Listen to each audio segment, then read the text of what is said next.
Hello everyone. The following is a review for unit test number 3. It is an instance of problem set number 3. As you should know, to prepare for unit test number 3, you should take problem set number 3 as many times as possible until you score a grade that you are comfortable with. As mentioned, it is a mirror image of unit test number 3. The goal is to score at least 50% on problem set number 3 before you take unit test number 3. And always remember, my math lab will only keep your best score. So, first question. Plot the ordered pair, state the quadrant or the axis on which it lies. We'll label the axes, x and y. The ordered pair, remember this is x first, x and y. So from the origin, -4 in the x, that's not the point. We need to move -2 in the y, which is right there, and there's our point A. And with regards to the quadrants, upper right, quadrant 1, counterclockwise, quadrant 2, 3, and 4. And so, as we can see, the point A lies in quadrant 3. Moving on to question 2. We have to complete the table of ordered pairs, plot the points, and graph the line. So we're given the x values. So let's say for x equals -5.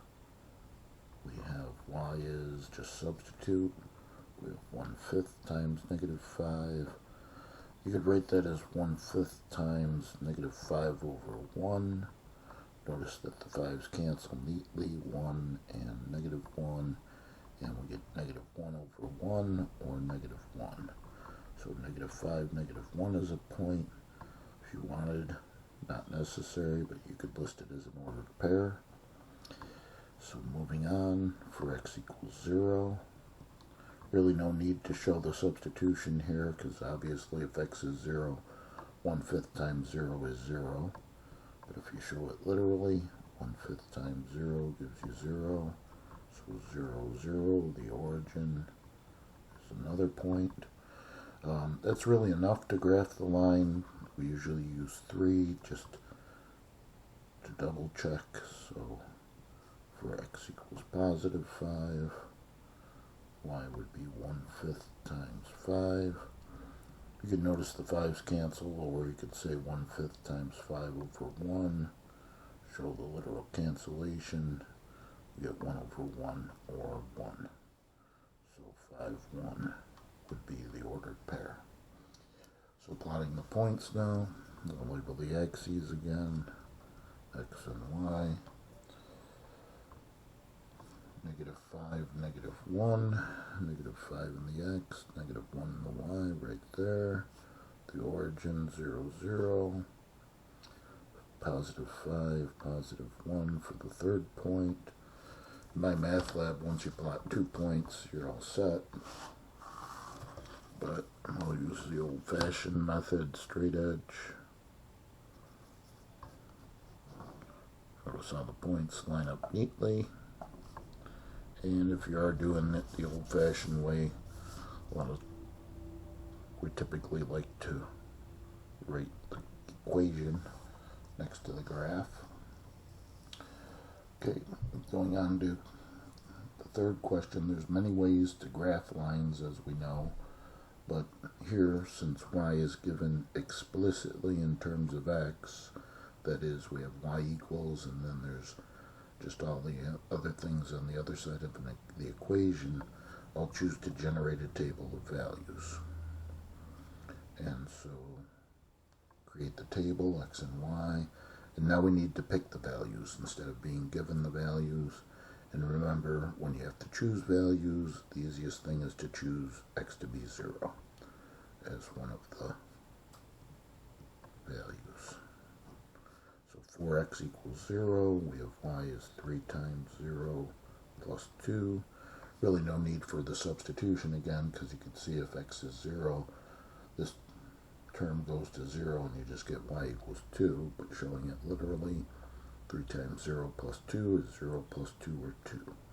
So 0, 2, and then once again, not necessary, but if you want to write the ordered pair. And then just pick another convenient value of x. You have to be a little bit careful that you don't pick, numbers that are going to produce fractions, and you don't pick things that are going to go off the grid. So let me just see what x equals 2 looks like. Remember, it could be anything. And substituting, we get y is 3 times 2 plus 2. That's 6 plus 2, or 8. So when x is 2, y is 8. So we get the point 2, 8, and that's enough. 2 points to find the line. So trusting that I did things correctly, 0, 2 is a point. It's the y-intercept actually right there. And 2, 8, so here's 2 up to 8. Looks like right there. And then once again with the straight edge.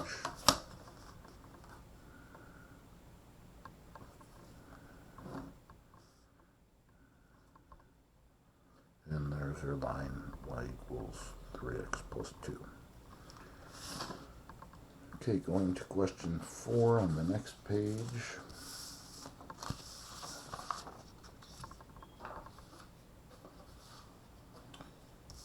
We have a question about intercepts, where we're given the graph of the line and we want to know the intercepts. So label the axes again. That's an x, not a y. Okay, so the x-intercept right there, the point where the graph crosses the x-axis, and just read the point. In the x from the origin 6, 0 in the y. So the x-intercept 6, 0. Just make sure you write it correctly as an ordered pair in parentheses with the values separated by commas.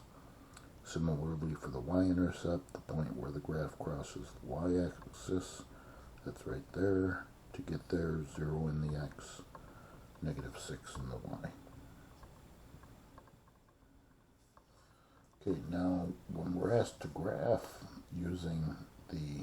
by plotting the intercepts, the easiest way is to create a table. But notice that when we found the intercepts in the last question, when we found the x-intercept, the y-coordinate was 0, and we found the y-intercept, the x-coordinate was 0. So to find the intercepts, we can let x equal 0 on one occasion and y equals 0 on the other occasion. So if I let y equal 0, I'm going to find the x-intercept. So for y equaling 0, we get 2x minus 3 times y is 0 equals 6. Again, really no need for the substitution because 3 times 0 is 0. We get 2x equals 6. And solving for x by dividing both sides by 2, we have that x is 3. So therefore 3, 0 is our x-intercept. And to find the y-intercept, we'll let x equal 0.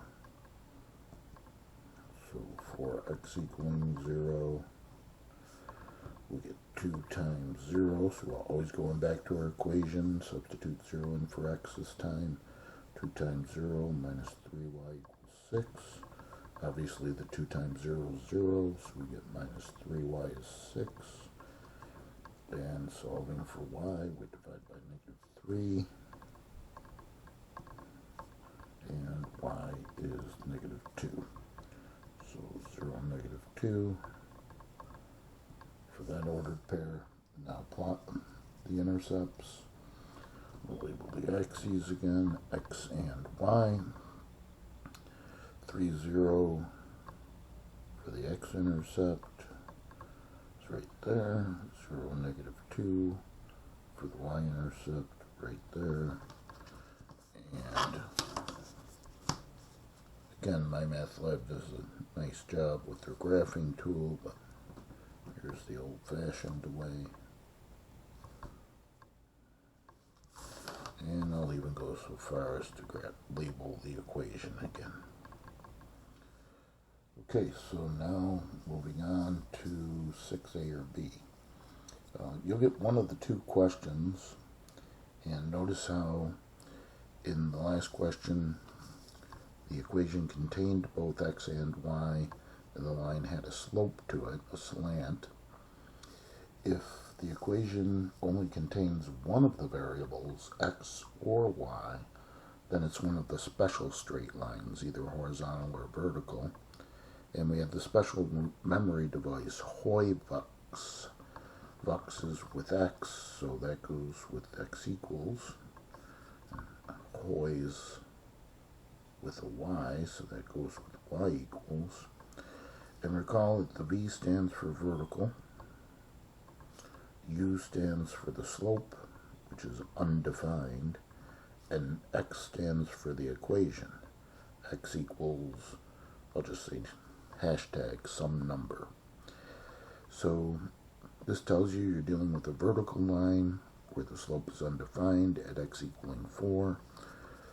To graph it, you could use that, or you could actually just go to where x is 4, plot a point, the x-intercept, and go to another point where x is 4, which has to be up or down. It doesn't matter where you go, but if x is going to be 4 always, let's just say it's somewhere up here. And then you could see you're dealing with a vertical line.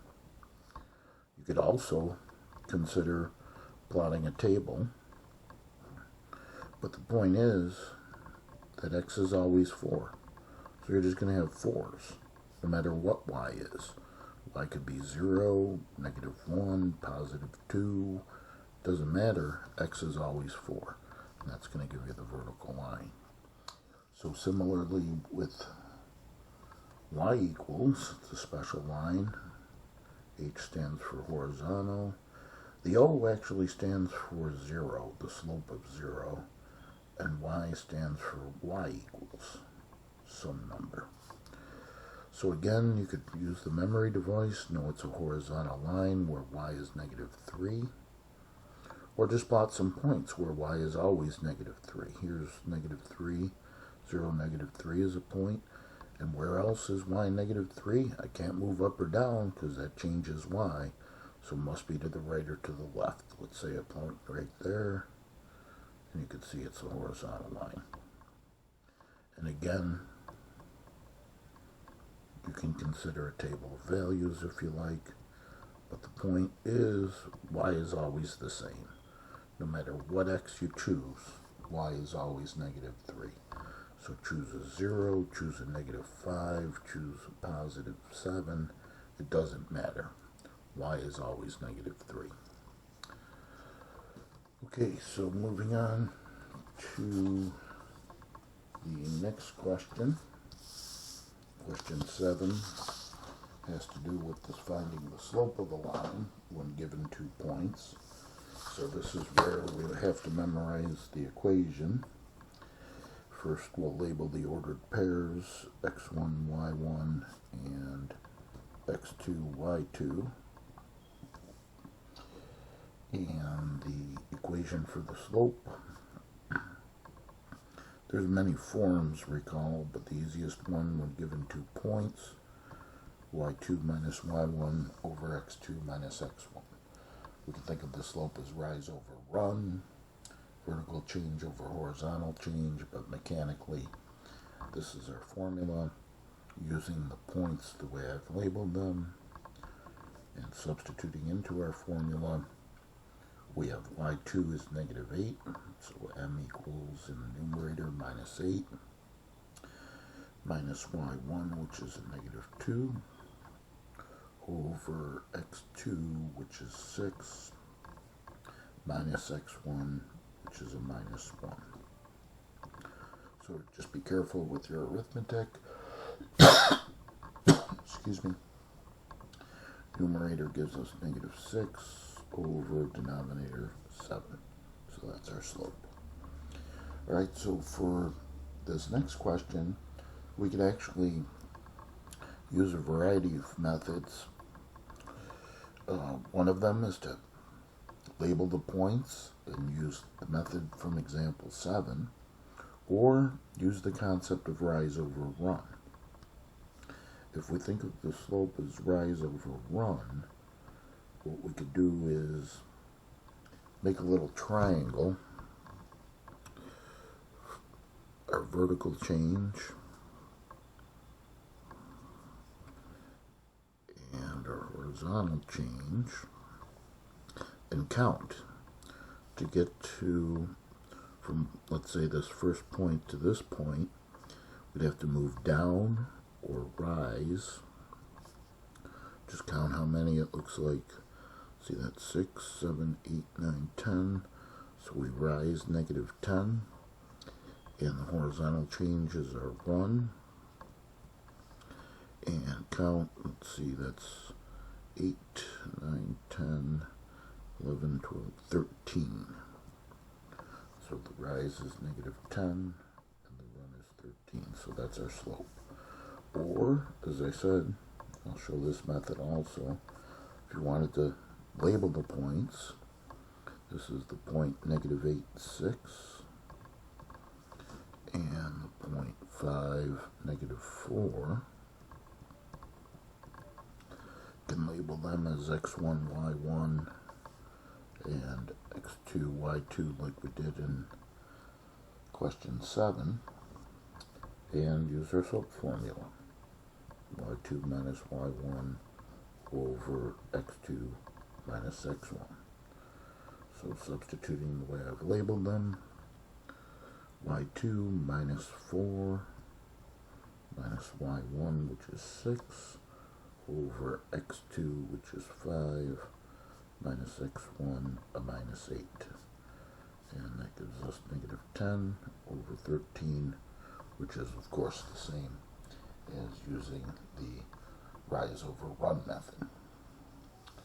Okay, when we have to find the slope of a line and we're just given the equation, recall that we need our famous slope-intercept form, that is y equals mx plus b. And so to obtain that form, we have to isolate the y. So you could show it algebraically as follows. To get y alone, I have to get rid of the negative of the 6x, so I'm going to subtract 6x from both sides of the equation. Now the 6x's are transposed, and y is equal to, I want to list the x's first, so minus 6x plus 5, and now matching it up with our slope-intercept form, y equals mx plus b. By inspection, you can see the slope is the coefficient of the x variable, and in this case, -6. Now, if you didn't want to show it literally, the transposition, you could just think of it mentally.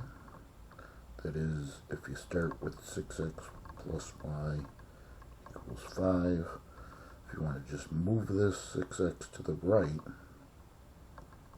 remember when you transpose a term, when it crosses the equal sign, it changes sign, so that becomes -6x plus 5, and we get the same equation, of course, where we identify the slope as -6. Now here's a special line, y equals 3, because it does not contain both variables, so it's either horizontal or vertical. Using the memory device, it's a y, so hoy. So we know it's horizontal, and we know the slope is 0. So right away, that's the end of it. Slope is 0. Or you can graph it if you want. If you want to graph it, just make some axes here. Rough sketch. Y is 3. It's always 3. And I know it's horizontal. Pick another value where y is 3. Let's say there. And you could tell by inspection, horizontal lines, as we know, have a slope of 0. Alright, so we'll do question 11 and then we'll stop and do a second part to this review. And this talks about parallel and perpendicular lines. And so we're given 2 points, so with the previous examples, we'll label x1, y1, x2, y2, use our slope formula, y2 minus y1 over x2 minus x1 again. So the way I've labeled them, y2, 4, minus y1, minus 9, over x2, 5, minus x1, and minus 2. And that gives us 13 over 7. So if we want a line that's parallel, remember parallel lines have equal slopes. So a parallel line would have a slope of 13 over 7. And for perpendicular lines, the formal theorem is that the product of their slopes is -1, but the easiest way to remember is negative reciprocal. So if the slope of the given line is 13 over 7, the negative reciprocal would be the opposite, and then reciprocal. So -7 over 13. Or as you guys say, opposite and then flip it over. Okay, so we'll stop right there for part 1 of this review, and we'll come back for part 2 when you're ready.